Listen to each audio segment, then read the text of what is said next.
Hey, everybody, welcome to another Rainmaker podcast. And we have a dandy for you today. We got Coach Michael Burt on. And there's a saying that if your coach doesn't have a coach, he doesn't deserve to be your coach. So today we have my coach on to share with you that if you're stuck or you don't feel like you have the same passion that you once had, or you're just kind of chasing your tail and you haven't been able to go from A to B to get to that next level, Coach Bird is going to talk about exactly what that is, how to fix it, and how to make the rest of this year the best of this year. Well, stay tuned.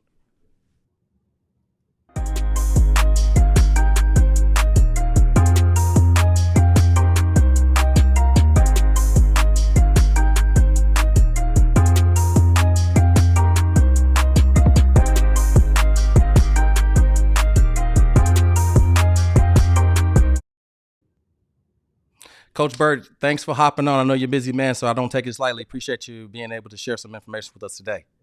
Yeah, absolutely. My honor. My pleasure. Awesome, awesome. And so I think I came across you watching some YouTube videos, and I think it was I saw you in a reel from Cody and Cody Askins, and but then I done some research and I saw you had spoke on 10X stage, and that's kind of how you got on my radar. And then I realized, wait a minute, we were both in Nashville, and so I was like, I've got to get close to Coach. I went through a bunch of your trainings and material. I purchased a couple things online, and then I was like, man, I know somebody must know you. So I was like, well, how can I get connected with you? And shout out to Cody, who's pretty much connected me to every A player in my network right now. And so that's how we was able to get connected. And so, Coach, I'm just curious, how did you get into coaching in the first place? Where did this all start for you? It all started with me being a women's basketball coach at the second largest high school in Tennessee. And I fell in love at 18 years old with personal development, primarily Stephen Covey's 7 Habits of Highly Effective People. And I go, man, this is what I'm supposed to be doing. I'm supposed to be using this content to change people's lives. And for 13 years, it was high school kids. But along the way, I was winning. I was studying business. I was winning a lot of games. People were always asking me what I was doing, how I was doing it. They were always interested in my methods. So I started packaging my intellectual property, my know how, into books. The books then became speaking engagements. The speaking engagements become coaching programs. The coaching program became licensing deals, publishing deals, all the way now into commercial real estate plays like the Greatness Factory that I'm building in downtown Nashville. So it really all started with being a coach, and people need a coach in their life. Mm-hmm. And I was just on a call right before this with a guy who's been very successful. He's making a lot of money, but he has a lot of confusion, Arturo, and a good coach brings clarity to that confusion. A good coach brings structure to your chaos. A coach makes you think deeper about something, and many times they bring strategies that you just don't have. So you don't go to a coach because something's wrong with you. Think about when they brought Mike Krzyzewski into the USA Olympic team, it's because they had slipped a little bit and they wanted to go be gold medalists. So they said, who's the best coach that we could bring in? And they chose Krzyzewski. So it's like, that's why you go to a coach, because you have a desire to play at a higher level. Yeah, for sure. And funny enough, I had that same desire, and it was one thing that stood out to me from you was you always said you saw things out to the end.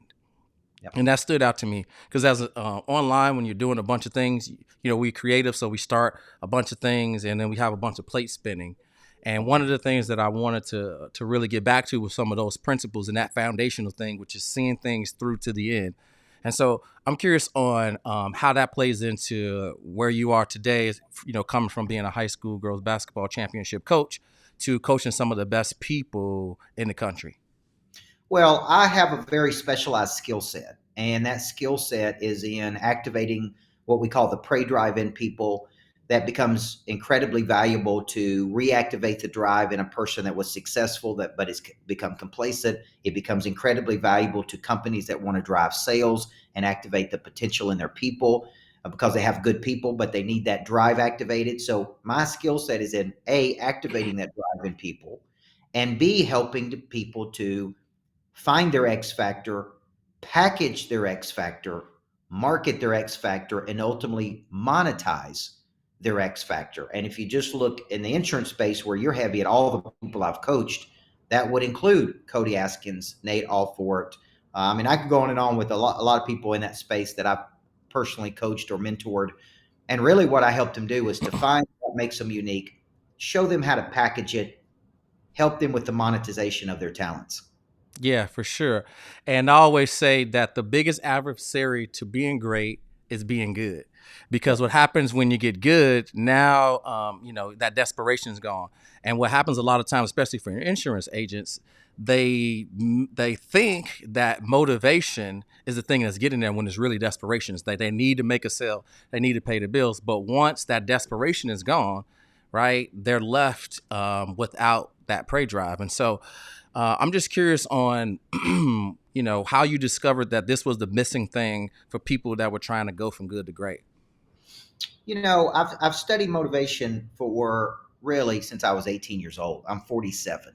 So I've been fascinated, Arturo, with what activates the drive in people. How do they stay activated? What separates the top performers from the bottom performers? How do people do it over long cycles of time? So I was constantly studying psychology, various theories of motivation, and I really realized around 40 something years old that there was something very unique I was doing for people, and it was activating something inside of them. I didn't know what to call it. I didn't have a name for it. And this is very important. If you have valuable experiences in your life, they're only valuable to you until you codify those experiences, create a methodology, and give it a name. Okay. So when I heard the two words prey drive at a boot camp my wife and I were at, this gentleman just mentioned it in passing. He said, an animal has a prey drive. The animal has this prey drive. And I kept going, okay, what is that prey drive? Instinct. Okay, it's the animal's instinct to pursue. What if I took it from over here in the animal world over to the human world? What if I trademarked it? What if I codified it? What if I built out a theory around it? What if I begin to talk about it and I began giving a name to what I was doing, which was activating the prey drive inside of people? Now, the market determines the value of a concept. And I didn't know, man, concept's a big concept. Everywhere I was going, we activate the prey drive in my people. Man, my people lost my prey drive. My husband lost his prey drive. My friend lost his prey drive. Can you, right? Then it became culturally this thing that started going. And the next thing you know, it turns into a multi-million-dollar concept. Yeah, for sure. And when I heard that, I was like, prey drive, like, what is that? And so I saw a couple videos on YouTube of it. And so I kind of went down a rabbit hole. But I took the initiative to kind of look into some of your stuff because I was just really intrigued about some of the topics that you had talked about. And more importantly, how you had named it prey drive. And so I went searching for the prey drive. But one of the things that I uncovered when I went through some of your training, which was probably the most impactful one, was the person of interest. I thought Yeah. that that was a very unique thing that we kind of talked about, but it wasn't spoke about in a specific way. The way we just said that Andy Elliott and Brad Lee said that you communicate about things in a specific way, and if they could do it, they'd be a billionaire. And what I learned from the person of interest is that most people haven't discovered what their unique talents are, and so I'm curious how that came about. And what are some of the pieces, right, just to give people a little bit of a taste of what we got coming up next, of what that is and why that is something that's an important thing as you want to try to scale and grow your personal brand? When you are trying to sell something, whether it be insurance or whatever, selling becomes so much easier when you're known, when you're renowned, when people see you as an expert, as an authority.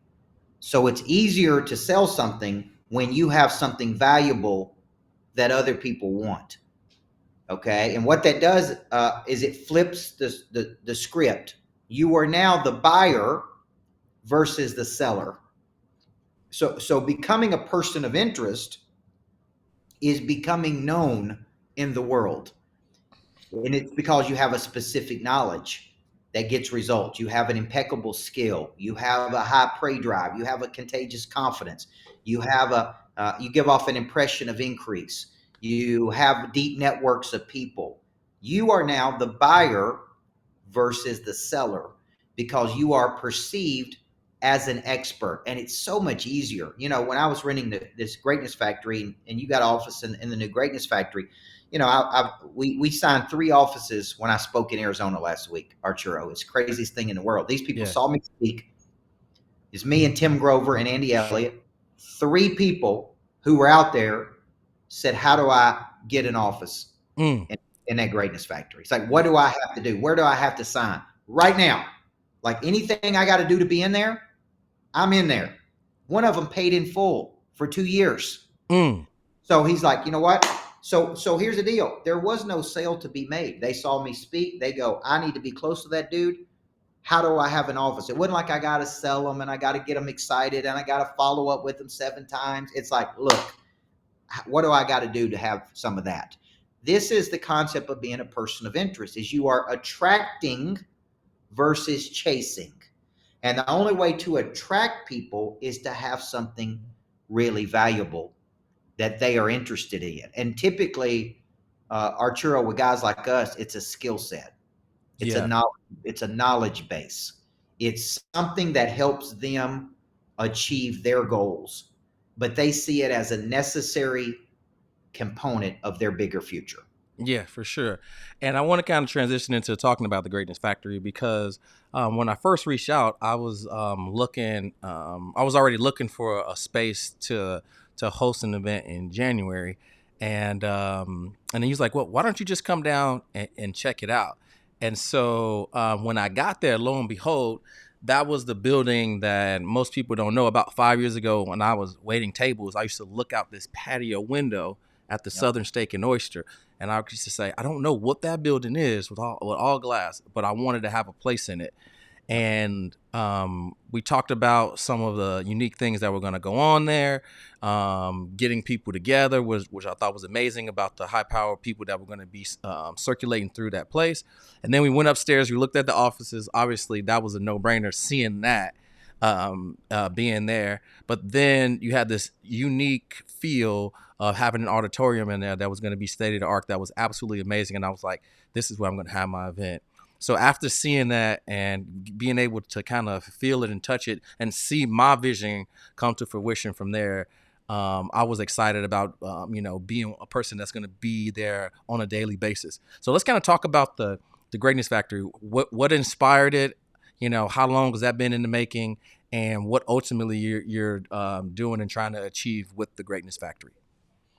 Many years ago, when moms and dads brought their kids to me as a high school basketball coach, they all said the same thing. My daughter has a lot of potential. She just needs, and they would name a number of things that they thought she needed. And I would say, thank you for bringing your daughter to the Greatness Factory, where we are going to manufacture her greatness, right? Like a factory, manufacturing. And she has raw material. We have a unique system. And when I'm done, your daughter's going to be, boom, playing at the high level. Maybe in an ideal world, we're sending her off on a scholarship to a university to play somewhere. And so fast forward many years, and I'm sitting around one day and I'm like, where do adults go if they want to manufacture their greatness? Like, wouldn't it be cool if a person could go to work, but at work they got access to coaching, they got access to other high powered players, there were monthly events, there was a theater, there was a podcast studio, there was a dream foundry. Like, what, instead of work being like, well, everybody just goes to work and that's it, what if work could become a place people could learn, they could grow, they could connect, they could work? And I started kind of sketching out on a piece of paper what I would go into call the Greatness Factory, a place where inspiration meets execution. And there's really nothing like it in the world. Nobody has created anything like this. There's co-working spaces on every corner, but they don't offer what we're offering, which is coaching, access, auditorium, podcast studios, exchange. Could it be that you go down to the Greatness Factory and you sign a multi-million dollar deal with somebody? Could it be you form a partnership with someone? Could it be you're inspired?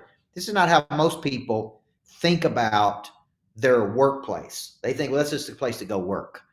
I'm trying to redefine what workplace is. And if you look at every generation, Arturo, there were periods of time where work was like an assembly line. Then there were periods of time where work was co-working space. And then Google and Facebook came along and had open spaces. And then, there were periods where one person brought in lighting and windows like what you see here, where there's more light. Like I went back and studied different generations of work.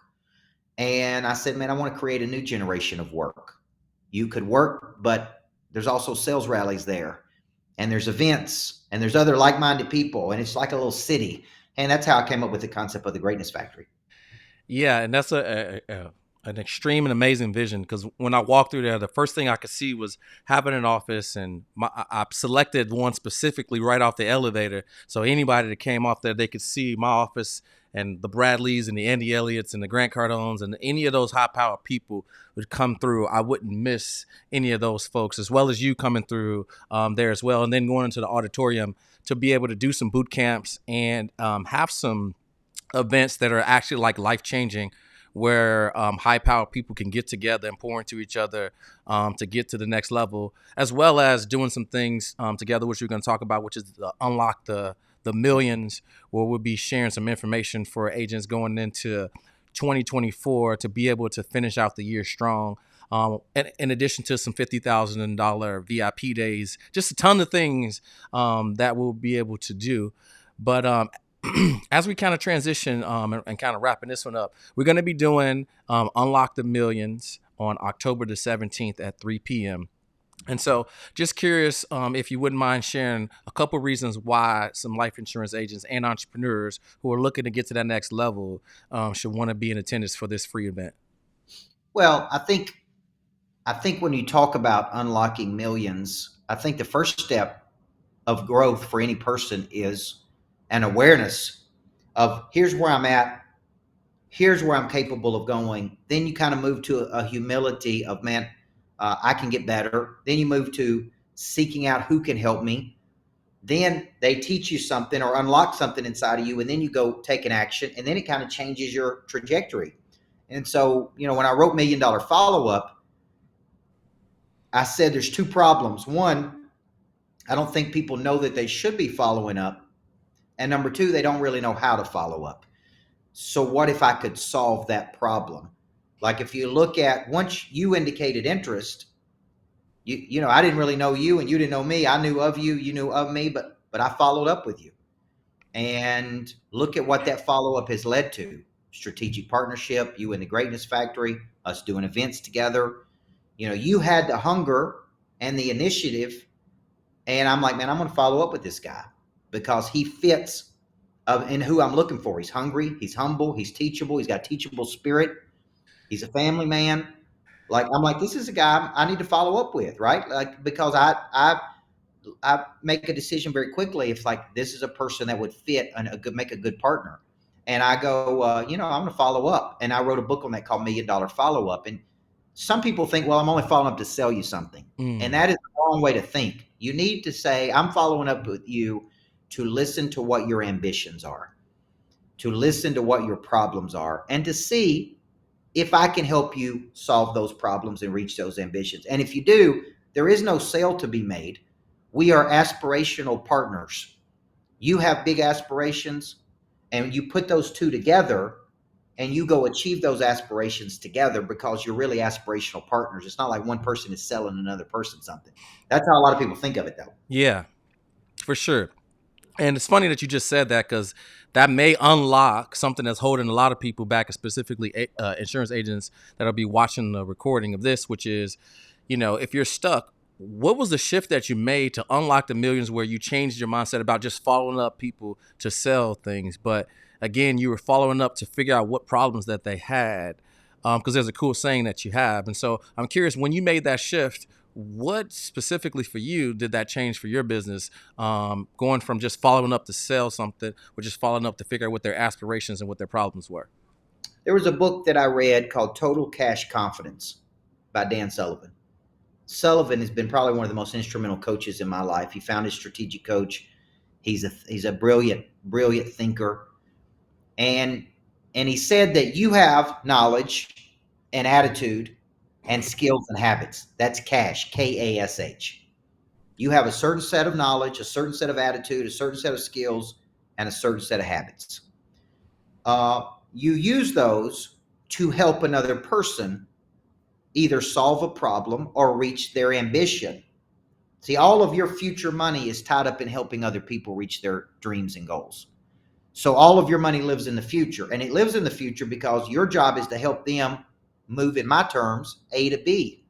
And if you help them move to B, they don't mind giving you some of the money. So when I read Total Cash Confidence, I thought, now that's great. See, a lot of people wake up and go, I need to go make some money. I need to go earn some money. I need to go sell something. When you should be going, what is my knowledge? What is my attitude? What is my skills? What are my habits? And who would value this to help them? Your cash, Kash, solves their problem, and they give you Cash, their cash. Okay, so you're trading cashes here. You got your Yes. cash, and they got their cash, and they only give it to you, which is why I say money changes hands when problems are solved. And Yes, I the love that.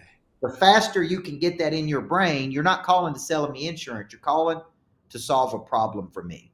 And I think selling insurance becomes easy when you just ask some key questions. If you're selling life insurance, it's like, man, how much, would you want your family to be taken care of? God forbid something happened to you. And do you feel like you got enough? Because our studies show that 70% of people are underinsured as it relates to their life insurance. And, just having a conversation with them going, you know what, I do need some more insurance. Like it's really that easy. It's like, how much debt do you have? Will your family be taken care of? Would you have to sell everything? God forbid your wife have to, now she's in charge of the business. She don't know how to run. If we just handed her a check for 25 or 30 million, she could take care of the kids, take care of the business, hire the people she needs to. And that's only going to cost you, 10,000 a year, whatever it costs you for $25 million worth of insurance. Wouldn't it make sense to you? And they would go, yeah, it makes a lot of sense. Okay. Then why don't we go ahead and take care of that? And we would just close the deal, which means to bring two things together. That's what Mm. the close means. So you got a desire, I got a solution, you got a problem, I got an answer. Let's just bring them together. Let's close that thing up and bring them together. Yeah, for sure. Well, Coach, you definitely dropped some gems today, and this is just a little taste of what you can get. So, you guys, make sure October the 17th at 3 p.m. it'll be below this video that you register for the webinar that we're co-hosting for Unlock the Millions with Coach Burt and myself. Coach, again, thank you so much. It's been an amazing pleasure. Learned so much from this call. Thanks again. Thank you for having me. God bless you. All right, guys. So below this video, you'll see Unlock the Millions, October the 17th at 3 p.m. So if you're an agent and you're kind of stuck out there and you're either at 10, 20K and you haven't been able to break through that glass ceiling and you know that you got another level to go to, meet me next week on October 17th at 3 p.m. I promise you, we're going to give it all we got. That's it. Check the comments below. I'll see you in the next Rainmaker podcast.